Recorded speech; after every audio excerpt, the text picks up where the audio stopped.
O Senhor virá libertar o seu povo. Meus amigos, meus irmãos e minhas irmãs, neste domingo nós iniciamos, com o primeiro domingo do Advento, mais um ano litúrgico, mais um novo tempo na nossa igreja, chamado Advento. O próprio nome sugere um tempo de expectativa, um tempo de espera. É a espiritualidade recorrente do Advento. Esperamos a chegada do Salvador, esperamos a chegada do Messias. E são, portanto, 4 semanas.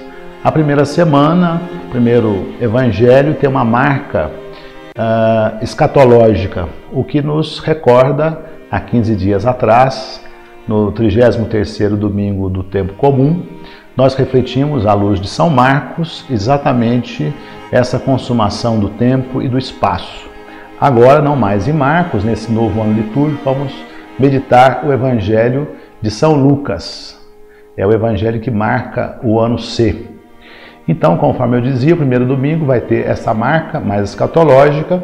O segundo e terceiro domingos, com a figura de João Batista, terá uma marca mais sobre o ministério, a missão de Jesus, o Filho de Deus. E no quarto domingo do Advento, nós então celebramos com a figura de Maria o nascimento, a preparação para o nascimento de Jesus, que naturalmente nós celebramos na noite santa do dia 24 e no dia 25. Portanto, agora nós vamos ouvir o Evangelho deste primeiro domingo do Advento.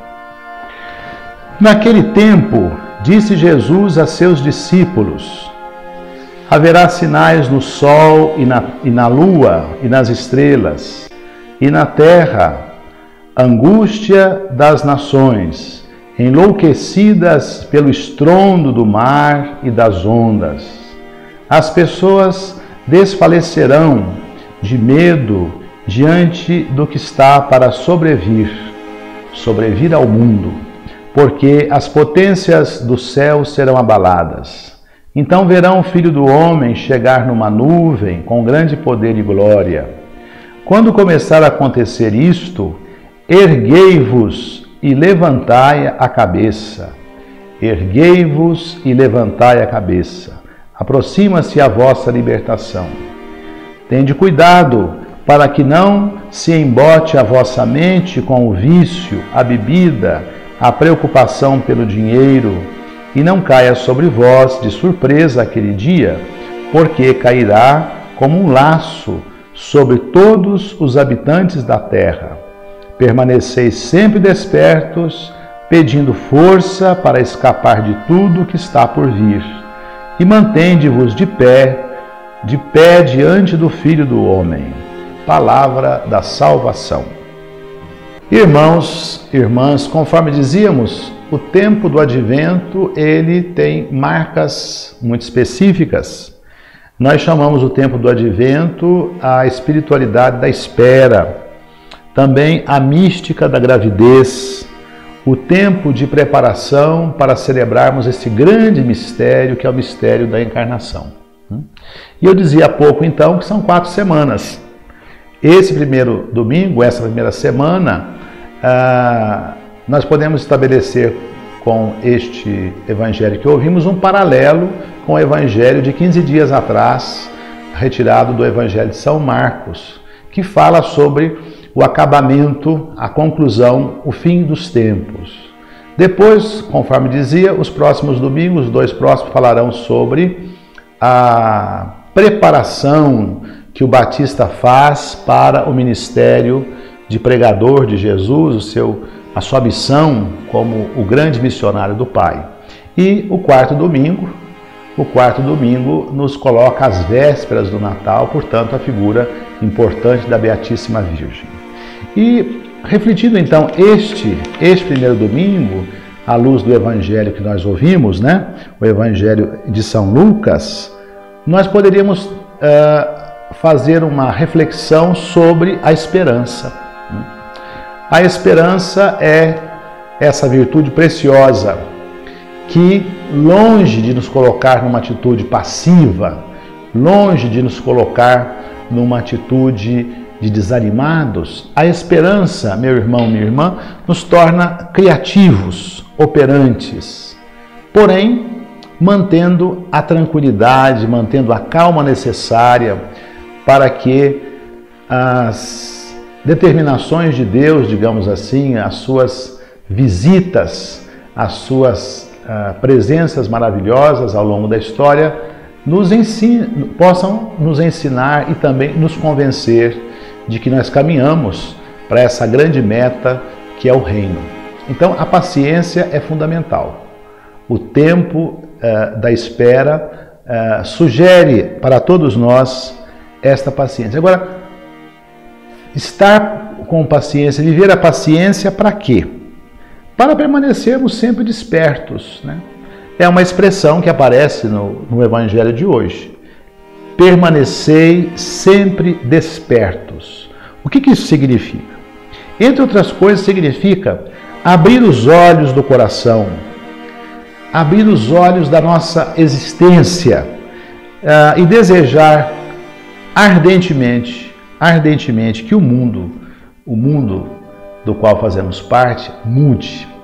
Isso significa que dentro dessa espiritualidade da esperança, da espera, da gravidez, não cabe no coração do cristão pessimismo, o sentimento de derrota, que parece que tudo está errado, né? E nós brasileiros temos muitos motivos, né? Infelizmente, tendo em vista o que nós temos acompanhado pelos meios de comunicação, a questão da corrupção, a questão do desastre ecológico ocorrido em Mariana e tantas outras situações que poderiam, caso nós não vivêssemos essa esperança, nos levar à conclusão, ao convencimento de que não há futuro. Ao contrário, para nós cristãos sempre haverá futuro. Por quê?